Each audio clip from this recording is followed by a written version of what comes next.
City news Telugu ప్రేక్షకులకి నమస్కారం. ఈరోజు మనతో పాటు డాక్టర్ ఎం శివకుమార్ గారు, కీర్తి హాస్పిటల్, పొన్నూరు. డయాబెటీస్, షుగర్ మరియు గుండె సంబంధిత వ్యాధులు సంబంధించి వరల్డ్ హార్ట్ డే సందర్భంగా డాక్టర్ గారిని అడిగి గుండె జబ్బులు రావడానికి గల కారణాలు ఏంటి, గుండె జబ్బులు ఎందుకు వస్తున్నాయి, అతి చిన్న వయసులోనే హార్ట్ అటాక్తో మరణాలు ఎందుకు సంభవిస్తున్నాయి, ఇలాంటి అంశాలపై డాక్టర్ గారిని అడిగి తెలుసుకుందాం. డాక్టర్ గారు నమస్కారం. నమస్కారం అండి. సిటీ న్యూస్ తెలుగు ప్రేక్షకులకు నమస్కారం అండి. నా పేరు డాక్టర్ శివకుమార్. నేను Keerthi heart and diabetic centre, Keerthi హాస్పిటల్ని పొన్నూరులో రన్ చేస్తున్నాను. నేను MBBS, MD, PGDCC, diploma in clinical cardiology and ఫిజిషియన్గా ఇక్కడ రన్ చేస్తున్నాను. ఆల్మోస్ట్ 10 years నుండి ఇక్కడ హాస్పిటల్ రన్ చేస్తున్నాను.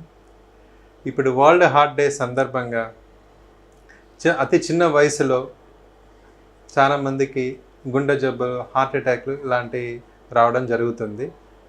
దీనికి ముఖ్య కారణాలు ఏంటంటే అధిక ఒత్తిడి ఉండడం, ఎక్కువ టెన్షన్స్, ఎక్కువ ప్రెషర్, ప్లస్ నిద్ర లేకపోవడం, ప్లస్ యంగ్ అడల్ట్స్కి ఏంటంటే వాళ్ళకు అచీవ్మెంట్స్, టార్గెట్స్ అని, వాళ్ళ జాబ్ టార్గెట్స్ అని ఇలా ఒత్తిడిలు ఉండడం వల్ల వాళ్ళకేంటంటే బీపీ రావడము, బ్లడ్ ప్రెషర్స్, అధిక బ్లడ్ ప్రెషర్స్ ఉండడము, షుగర్స్ డిటెక్ట్ అవ్వడము, వీటి వల్ల రక్తనాళాల్లో బ్లడ్ క్లాట్స్ ఫామ్ అయిపోయి, కొవ్వు అధికంగా పెరిగిపోయి బ్లడ్ క్లాట్స్ ఫామ్ అయిపోయి హార్ట్ అటాక్గా మారే ఛాన్సెస్ ఉంటాయండి.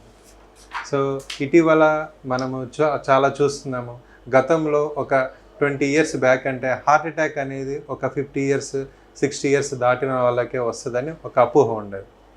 బట్ ప్రజెంట్ జనరేషన్ ఏంటంటే అతి చిన్న వయసులోనే వాళ్ళు జాబ్ స్ట్రెస్, లేకపోతేనేమో వాళ్ళ వర్క్ స్ట్రెస్ కానీ, నిద్ర సరిగ్గా లేకపోవడం వల్ల కానీ, ఇలాంటి వాళ్ళలో మనం హార్ట్ అటాక్ అనేది చూడడం జరుగుతుంది.